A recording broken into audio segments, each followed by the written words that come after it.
I saw it on television, I was dumbfounded. Welcome to WatchMojoUK, and today we're looking at some spine-chilling moments that were broadcast live in the UK.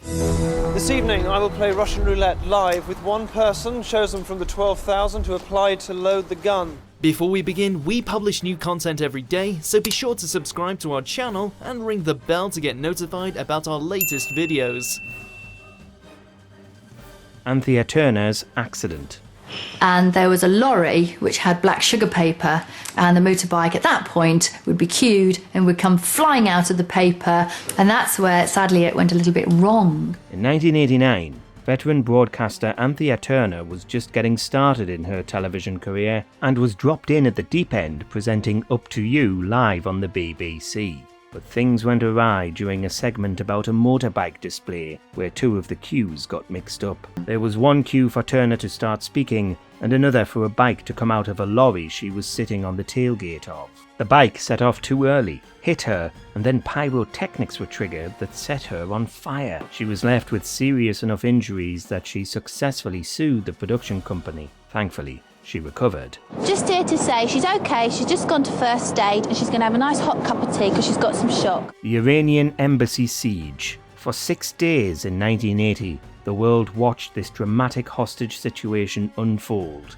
with non-stop coverage filming the Iranian embassy in Kensington. 6 armed men stormed the embassy and took over 24 hostages, demanding the release of Iranian prisoners. For a month, they planned their operation, and then, when the British government refused to give in to their demands, began the siege. It was ended on the 5th of May when the SAS launched a successful operation and took down the assailants. This all played out live, and while it did launch the SAS into national renown as an elite part of the armed forces, watching this on television for nearly a whole week, not knowing how it would end, was stressful. The lockdown announcement. Good evening. The coronavirus is the biggest threat this country has faced for decades, and this country is not alone. On the 23rd of March 2020, life changed forever for the UK when the government finally announced that we were going into lockdown. Years on, and Britain, like the rest of the world, has yet to recover from this. To put it simply, if too many people become seriously unwell at one time, the NHS will be unable to handle it, meaning more people are likely to die, not just from coronavirus, but from other illnesses as well. While at the time the live broadcast was unprecedented outside of events like declarations of war, elections, or royal deaths, in hindsight, it's even more disturbing. We didn't know at the time that what would follow were thousands of people dying each day, and various waves, with 2 more lockdowns meaning life wouldn't even get a little bit more normal until April of 2021. You should not be going shopping except for essentials like food and medicine. And you should do this as little as you can. Today, people are still reeling from the economic downturn, deaths of loved ones, or the effects of long COVID.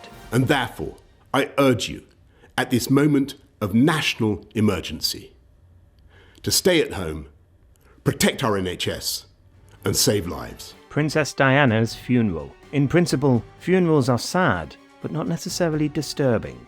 However, the funeral of Diana, Princess of Wales, was unprecedented, with a public outpouring of grief unmatched until the death of the Queen. There was one particular element that has become upsetting in hindsight, though, the involvement of Prince William and Prince Harry, aged just 15 and 12. Though royal and family figures, including Prince Philip and Diana's brother Earl Spencer, were against the princes walking behind the coffin, it still happened. Harry in particular has spoken about how traumatic not only the procession was, but having to meet and greet grieving members of the public at the same time. 1977 Southern Television hijack. In 1987, local Chicago news stations had their signals interrupted by a man dressed as the satirical Max Headroom character in one of the most enduring television mysteries of all time. Because he's a freaking nerd. I think I'm better Chips Worsey working with. But 10 years earlier, we had our own signal hijack back here in Blighty, when Southern Television was interrupted by someone claiming to be an alien.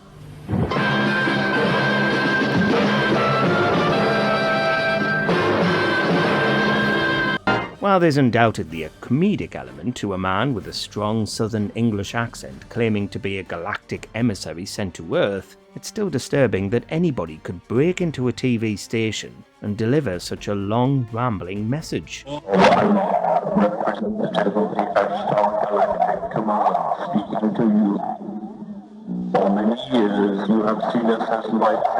Unlike Max Headroom, Vrillon, as he called himself, managed to get his whole speech done before the signal was restored. Russian roulette. Tonight I shall play Russian roulette, live in this barn behind me.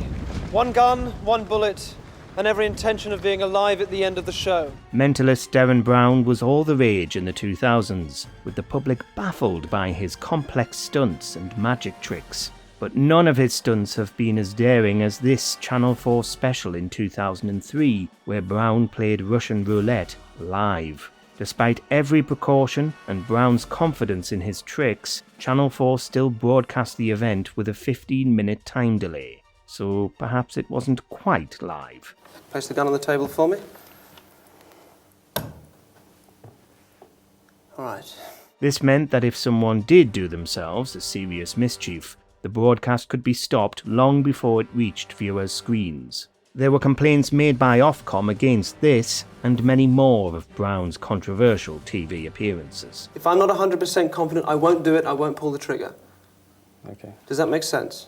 Tommy Cooper. Well, with me now is a friend of Tommy Cooper's who worked with him and known him for years, Ernie Wise. This broadcast did end, at least temporarily, as soon as it became clear that something was deeply wrong with beloved comedian Tommy Cooper, who collapsed on stage during Live from Her Majesty's in 1984. But initially, people thought it was an elaborate joke, so Cooper didn't receive medical attention as quickly as he should have done. You were watching last night too, Ernie? Yes, I was watching the show last night and thoroughly enjoying it. The curtain came down and people finally intervened, but it was too late for Cooper. Chillingly, he was still there behind the curtains while the show continued in front as medics tried to unsuccessfully save his life. The footage shows his body being moved away when he was taken to hospital to be pronounced dead. And then gradually I thought, well, he's not moving, and I thought, well, there must be something wrong. Give it a whirl. Nobody died live on the Late Breakfast Show, but one man, Richard Smith, nearly did during a car stunt, and another, Michael Lush, tragically lost his life during unbroadcast rehearsals that went horribly wrong. I'm a bit of a coward. He's coming up to the ramp now. He's going very, very fast. The Give It a Whirl segment was all about dangerous stunts being performed, intended to be live, but with poor health and safety oversight. Well, obviously we'll keep you posted as to exactly what happened with that attempt. After Lush's horrible death in a bungee jumping accident that went wrong when his carabiner came loose mid-jump, the show was eventually cancelled. This happened after numerous performers spoke out about it, and the BBC was threatened over its lax standards. It was ultimately prosecuted over these failings. This is BBC One. Because of the tragic accident involving Michael Lush while preparing for tonight's edition of the Late Breakfast Show, the BBC has decided to cancel this and all further editions of the programme. Harry Collinson. It should have been a routine end to a 3-year planning row. In 1991, there was a standoff between a man named Albert Dryden and a local council in County Durham over an illegally built structure. Dryden didn't have planning permission, and council enforcers, along with the local police, showed up to knock down the building, but Dryden claimed he'd planted explosives and was armed. Can you get a shot of this gun? This was all being broadcast by BBC Look North and culminated in Dryden fatally shooting planning officer Harry Collinson. Others were also injured, and a later search of the property found that not only did he have many more illegal firearms, but also explosive devices. We were standing watching what was going on.